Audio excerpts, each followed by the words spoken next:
Bonjour tout le monde et bienvenue à ce cinquième épisode du Seb Show dédié à la 37e saison de Survivor, David contre Goliath. J'espère que vous allez bien. Aujourd'hui, on va parler de trois choses principalement. De l'évacuation des joueurs, ça va être un petit sujet. On va parler aussi de Dan, sa deuxième idole et comment ça s'enligne avec Christian. Et évidemment, on va parler de la fin de l'épisode avec l'élimination de Nathalie.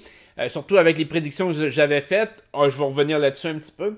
Donc, pour commencer, l'évacuation des joueurs. Au tout début, je pense de mémoire que c'est la première fois qu'ils évacuent des joueurs parce que la température est vraiment trop atroce. Du moins, j'ai la sensation que c'est la première fois. Je sais qu'il est arrivé de quoi durant Mark Aces, durant la quatrième saison. Je crois qu'ils avaient renvoyer les gens, c'était les 5 derniers, de mémoire. Ils les avaient renvoyés à la maison, je pense, durant le temps des fêtes ou quelque chose comme ça. Le planning, la cédule d'enregistrement avait eu un problème ou quelque chose comme ça.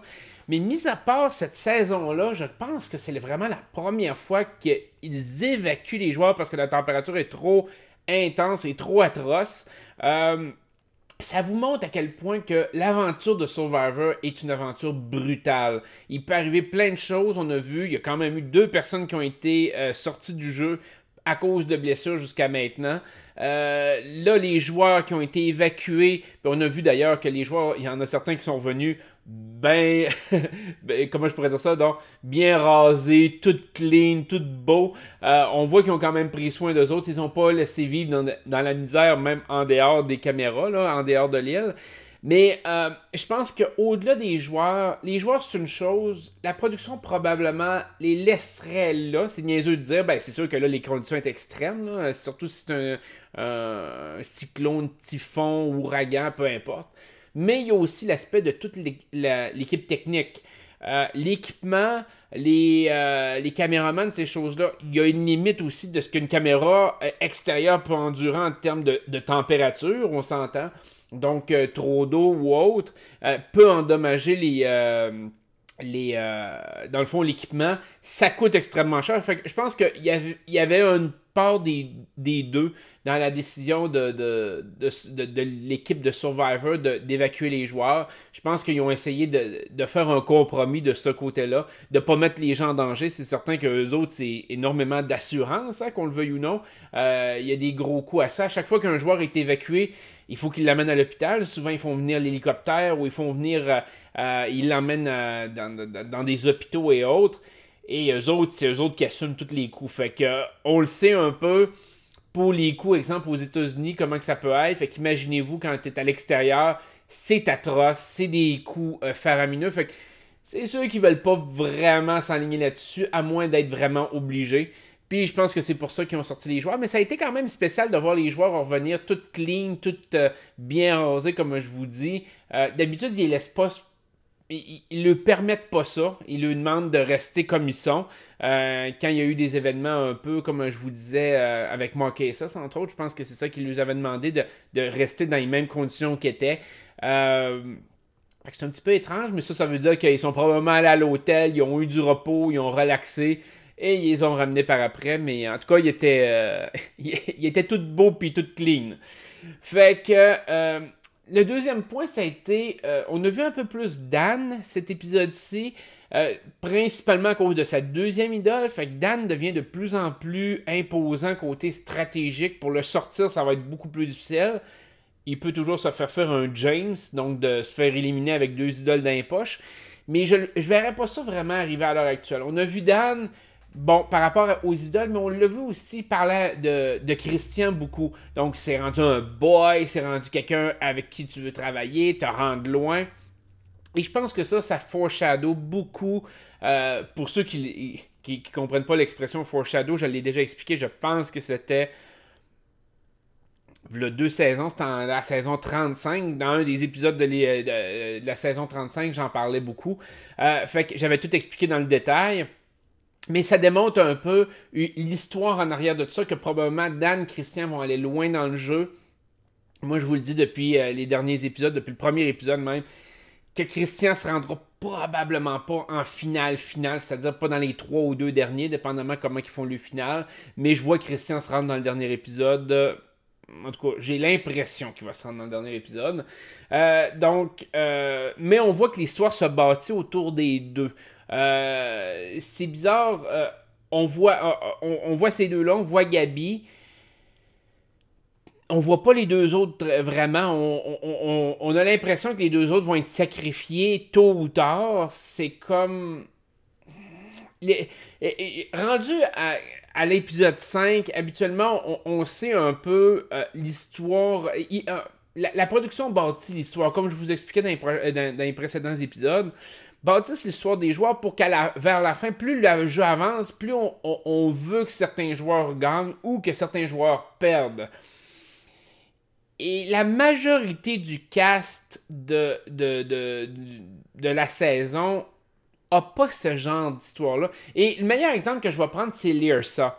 Lyrsa, on la voit parce que les gens essaient de la sortir, mais son histoire est inexistante. Donc, elle est importante pour le punch de fin des épisodes, mais pas pour dire qu'on va prendre pour elle. C'est comme... Elle est là. On sait qu'elle est faible, elle est là. Donc, est-ce que Lyrsa va se rendre loin?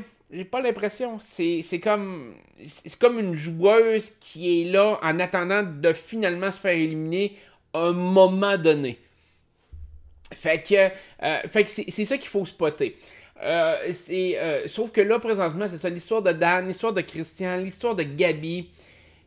Trop intense. C'est sûr que ces trois-là vont se rendre profondément dans le jeu, vont se rendre en finale durant le dernier épisode. Je suis pas mal certain. On voit encore les insécurités de Gabi. Je sais pas pourquoi ils tendent beaucoup vers ça. Ça explique-tu le fait que Gabi perd à la fin? Comme je vous le disais lors du dernier épisode, c'est soit qu'elle perd, soit qu'elle gagne. Mais j'ai l'impression que... elle ne sera pas indifférente. Il va arriver de quoi par rapport à ça? Est-ce qu'à la fin, elle va se sacrifier pour quelque chose? Est-ce que, au-delà de ce que je pense que Christian va se faire éliminer avant la finale, est-ce que Gabi prendrait le hit à la place de Christian? Je pense pas. Mais j'ai l'impression que elle, sa place dans les 3 derniers, comme déjà, c'est sûr que ça va arriver. Un peu comme le feeling qu'on avait avec Lauren l'année passée. Mais Lauren, finalement, a poursu un seul vote pour elle. Fait que c'est comme... Est-ce que Gabi pourrait être la reproduction d'une Lauren? Peut-être. Mais je trouve que Dan n'a pas ce qu'il faut pour gagner non plus. Fait que là, on est rendu comme à 2 personnes qui se rendraient en finale, mais qui ne gagneraient pas. Il faut qu'il y ait un punch, à moins qu'il y ait un joueur ultra dominant, que Nick domine à fond, parce que moi je vois vraiment Nick se rendre dans les 3 derniers à l'heure actuelle, la façon qu'il joue, l'histoire qui est bâtie autour de Nick. Peut-être que Nick va dominer complètement l'après-merge, peut-être qu'il va être tellement fort qu'il nous explique déjà d'avance pourquoi Dan et Gabi vont perdre. Peut-être, ça peut être quelque chose qui est envisageable. Fait que... de ce côté-là, comment je pourrais dire ça? Donc, on va voir. Mais en tout cas, l'histoire se bâtit bien autour de ces joueurs-là. Donc, ces 4 joueurs-là sont pas mal sécures. En mon sens, ils sont sécures.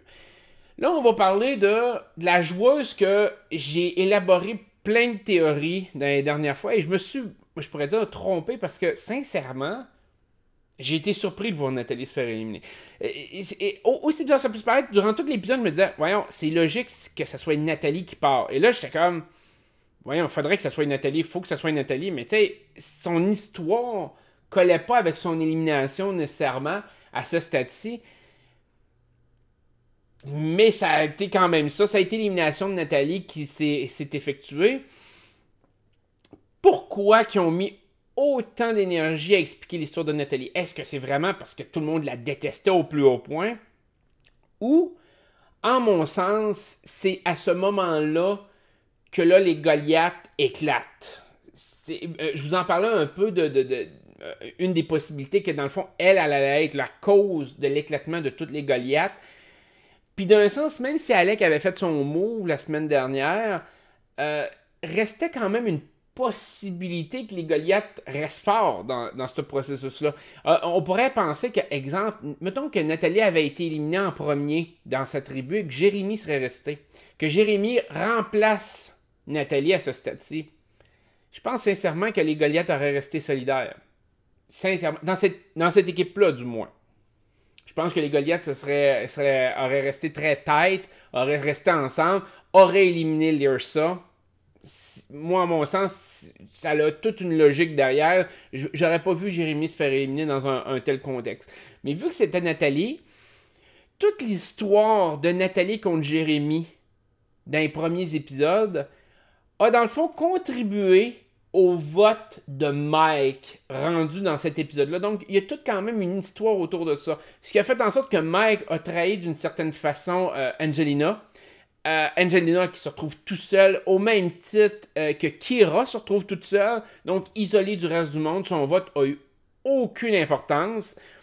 Angelina qui a eu l'air d'une marde, on va se le dire, là, à la fin de l'épisode, de demander le jacket à Nathalie, et Nathalie qui s'en colle. Tu sais, Nathalie qui fait tout le speech de « Oui, explique-leur, Angelina », puis là, Angelina fait comme « Ben dans le fond, Nathalie, c'est une bonne personne, elle se souciait de mon bien-être, elle voulait me protéger, peut-être... » Puis là, elle fait un gros speech pour essayer de valoriser l'ego de Nathalie, de se mettre quasiment à genoux pour dire « Mon Dieu, que t'es la femme la plus extraordinaire. » Et quand finalement elle se fait éliminer, l'autre il donne même pas son propre jacket. C'était juste tellement précieux de voir à quel point Angelina avait l'air d'une épaisse dans ce contexte-là. Parce qu'il faut pas oublier que quand il y a eu le vote contre Jérémy, c'est Angelina qui a forcé pour garder Nathalie. Et là, le vote contre Nathalie, le fait que Mike a switché de bord et que Nathalie se fait éliminer, Angelina est toute seule, là. Elle est toute seule dans sa bulle, là. Le fait d'avoir gardé Nathalie l'a mis à risque. Dans un autre contexte, qu'elle serait arrivée et elle aurait été avec Mike et, mettons, Jérémy, on parlerait même pas de ça. Angelina serait probablement sauf, elle serait probablement setée. Puis même s'il y avait eu un move à faire, c'est probablement elle qui aurait pu le faire contre Jérémy et c'est Mike qui se retrouverait l'outsider. Fait qu'Angelina a complètement scrappé sa game one shot, en plus d'avoir la épaisse à la TV. Good job! Fait que, mais je pense que l'histoire de Nathalie, dans le fond, résumait un peu la débandade des Goliaths, parce que du côté c'est les Vuku. Du côté des Vuku, Alec avait encore de la possibilité devant lui avec les Goliaths.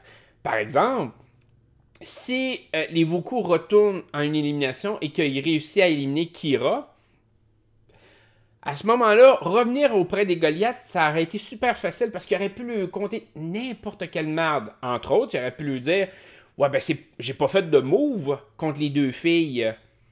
C'est parce que, mettons, Davy a joué une idole. » Un peu ce que Russell Hantz avait fait dans Heroes contre Villain, qui est arrivé puis qui ont dit quand ils ont vu les héros ont vu Russell Hantz arriver, puis Parvati est encore là, ils ont dit « Mais c'est quoi qui est arrivé? Pourquoi tu n'as pas joué ton idole contre Parvati? » Et Russell Hantz lui avait dit « J'ai joué mon idole contre Parvati, elle a joué une idole pour contrer la mienne, et c'est pour ça qu'une autre est partie. » C'était logique, ça pouvait se tenir.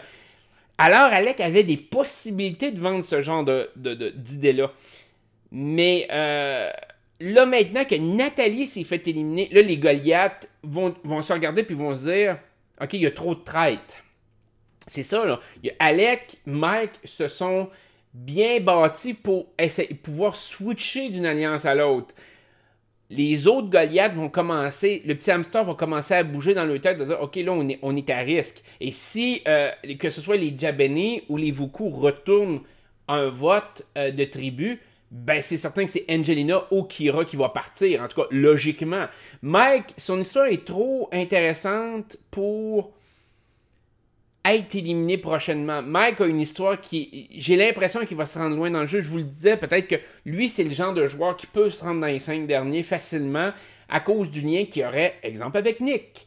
Donc, exemple, Christian pourrait emmener Dan avec lui, Nick pourrait emmener Mike, et là, ça fait un melting pot de joueurs rendus dans les 5 derniers, qui, en mon sens, c'est les 5 joueurs qu'il y a une histoire qui est bâtie autour d'eux. À l'heure actuelle, l'histoire est tournée principalement autour d'eux. Du côté des Goliaths, c'est vraiment Dan, Mike. Du côté des David, c'est vraiment Gabi, Christian et Nick.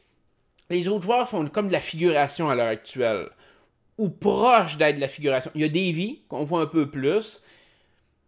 Mais c'est à peu près ça. On dirait que les autres joueurs sont là pour amener la trame d'histoire des joueurs principaux ailleurs. C'est ça que ça nous donne l'impression. Des fois, il y a un joueur qui pop, qui augmente. On voyait ça souvent dans les premières saisons. Je vais citer encore Survivor Marquesas. On a vu Sean prendre énormément d'importance suite à l'élimination de Rob Mariano, entre autres.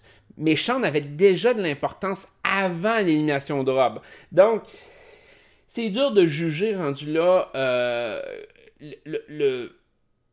comment que le jeu évolue, mais ça donne l'impression vraiment que les Goliaths s'en vont sur l'élimination systématique de leurs joueurs. Je pense qu'il va y avoir des David qui vont quand même être éliminés, comme je vous disais l'autre jour, comme Carl, Lyrsa.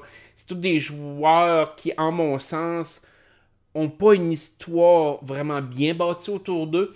Ça regarde mal dans ce temps-là. Fait que, félicitations aussi à Mike, justement, pour avoir eu les couilles d'éliminer Nathalie. Sérieusement, c'était un superbe moment de TV. Juste pour ça, je pense que Mike avait une satisfaction personnelle, et je le comprends. L'élimination de Nathalie était pas stratégique, on s'entend là. Pour Mike, c'était pas le move le meilleur qu'il pouvait faire stratégiquement. Mais il faut vous remettre dans le contexte que des fois, la stratégie, c'est aussi de garder toute sa tête dans un jeu comme Survivor, au même titre que Love Story, au même titre que Big Brother. Le fait de toujours être miné moralement te nuit stratégiquement. Le fait d'arriver puis toujours d'avoir de la merde jour après jour, puis de te lever puis faire comme « Oh man ». Puis moi, je pense que je suis un bon exemple de ça que je peux vous expliquer. Quand j'étais dans Love Story 6, j'ai drainé tellement de jus juste à supporter et à... Comment je pourrais dire ça, donc? À jouer autour de Mathieu Baron, parce que le gars, il draine de l'énergie puis du jus avec ses frasques, avec sa façon d'être. C'est terrible. C'est terrible. Et ça m'a drainé. Il y a plusieurs personnes qui m'ont dit « Ouais, mais après l'élimination de Baron, on le voyait plus. » J'étais brûlé, drainé. C'est parce que ça devient difficile. À chaque jour, tu te lèves, puis tu sais pas quel genre de maudite niaiserie que l'autre va te sortir. Tu sais pas quel genre de situation de merde il va être. Tu sais pas s'il va être un bully qui va te bitcher, puis qui va te rentrer dedans, qui va te menacer de mort, ou peu importe. T'as aucune idée de ce qu'il va faire. Et ça devient terriblement chiant. T'as beau être focusé sur la game, la stratégie prend un peu le bord parce qu'émotionnellement, t'as hâte de le voir décrisser. Puis, t'as beau être la personne la plus stratégique, arrive des situations qu'à un moment donné, il faut que tu mettes ton pied à terre puis faire comme, écoute, faut que j'y aille avec le côté personnel de essayer de regagner du jus. Puis je pense que Mike, c'est un peu ce qu'il a fait. Lui, il voyait la possibilité d'éliminer Nathalie et d'avoir un meilleur lendemain. Et il a bien fait, en mon sens. Nathalie est probablement une des joueuses les plus néfastes, nocives, empoisonnées que le jeu a pu avoir. Je me rappelle pas d'avoir vu une joueuse aussi toxique dans toute l'histoire de Survivor, sincèrement. Pourtant, j'ai tout vu, mais il me semble que côté toxique, il y a eu des joueurs qui l'étaient, mais elle, c'était un autre niveau. C'était... Tu sais, je vais prendre comme Russell Hantz. C'était un joueur très toxique envers les autres joueurs, mais il provoquait des choses. Au moins, il était intéressant pour la TV, pour le téléspectateur. Fait qu'il y avait un côté le fun. Puis quand les gens tentaient de le sortir, parce que le monde a essayé de le sortir en masse, ils réussissaient toujours à trouver des twists pour se sauver le cul. Mais ça reste quand même que Nathalie, elle, c'était rien. Elle offrait rien. À la TV, c'était juste du bitchage. C'était juste genre, je suis le centre de l'univers. Fait que de ce côté-là, je pense que Mike a fait un bon move. Même s'il se retrouve en minorité dans l'équipe, je pense que le fait qu'il ait fait ce move-là a fait en sorte que, de toute façon, dans son équipe, la cible est sur Angelina. Je pense que même à la limite, Nick sacrifierait Lyrsa au-dessus de Mike. Fait que Mike est quand même bien situé là-dedans. Je pense qu'il va avoir beaucoup moins de hate sur Mike par rapport à son vote contre Nathalie que Alec va en avoir par rapport au Goliath quand ils vont essayer d'y demander c'est quoi qui est arrivé de son bord. Surtout s'il vient qu'à éliminer Kira en plus. Je pense que là, à ce moment-là, il risque d'avoir des grosses flamèches parce qu'Alec, lui, il a éliminé purement stratégiquement, tandis que Mike est capable de se défendre et de dire écoutez, vous la connaissez, Nathalie, là, j'étais plus capable. C'est logique. C'est logique. Je pense qu'il n'y a personne qui va dire oh ben non, c'est pas acceptable puis stratégique. Non, non, je pense que tout le monde irait vraiment de dire écoute, c'était une bitch puis tout le monde l'haïssait, fait que c'est correct, tu pouvais plus l'endurer, t'es allé au bout. Fait que de ce côté-là, Mike, je pense qu'il est bien sécurisé de son côté. Ça va être de voir comment Alec va gérer ça de son bord. Moi, j'avais l'impression que Nathalie aurait un impact plus grand sur le jeu. Surtout avec l'histoire qui se développait. Mais je vous l'avais dit un peu plus tôt, c'était elle, son but, c'était de se rendre au merge. C'était de se rendre au moment où les équipes vont être rassemblées ensemble. Parce que rendu là, elle n'est plus une menace pour personne. Elle, c'était ça son objectif. C'était ça qu'il fallait qu'elle atteigne. Elle n'a pas été capable. Elle avait trop de pression sur ses épaules. Elle était trop bitch. Elle était trop toute. Trop tôt. Il aurait fallu qu'elle s'apaise un peu, juste le temps de quelques votes. Puis après ça, elle aurait pu voguer jusque vers la finale. Mais c'est pas ce qui est arrivé. Fait que... sauf que, comme je vous disais, j'ai quand même l'impression que son élimination va faire en sorte que les Goliaths vont s'exterminer à cause de ça. Parce que là, ils ont clairement perdu l'avantage du nombre qu'il y avait. Puis l'avantage du nombre n'a pas été provoqué nécessairement par le grande domination du jeu. Il faut quand même s'entendre que le vote a bénéficié du fait qu'il y a deux David qui ont été évacués à cause de raisons médicales.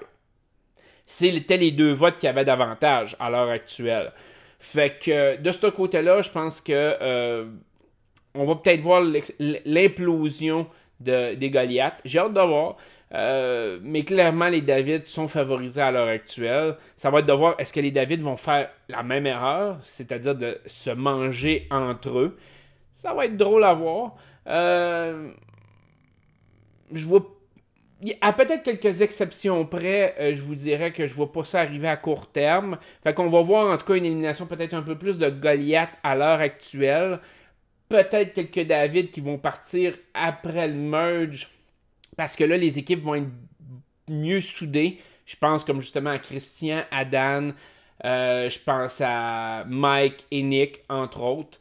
Donc ça, à ce moment-là, il y a peut-être Alec aussi qui va être plus du côté de Davy, entre autres. Mais on va voir. Des fois, les chicanes, des fois, les situations font en sorte que le jeu se switch de bord et c'est ça qui rend le jeu exceptionnel. Fait qu'on a quand même eu un vote surprise. C'est un vote que, sincèrement, j'aurais pas imaginé à ce stade-ci du jeu. Fait que c'est le fun à voir. Ça fait très différent d'émissions comme XOXO puis Occupation Double, je vous dirais. Fait que je vais vous souhaiter une excellente journée. Un gros merci de m'avoir écouté. Oubliez toujours pas, je me rappelle pas si je l'ai fait au début de l'épisode, je suis pas sûr. Mais si vous voulez vous abonner à la chaîne, activer les notifications, m'ajouter sur Twitch, sur Facebook ou laisser vos commentaires, ça va me faire super plaisir. Prenez soin de vous autres, puis une excellente journée. Bye bye.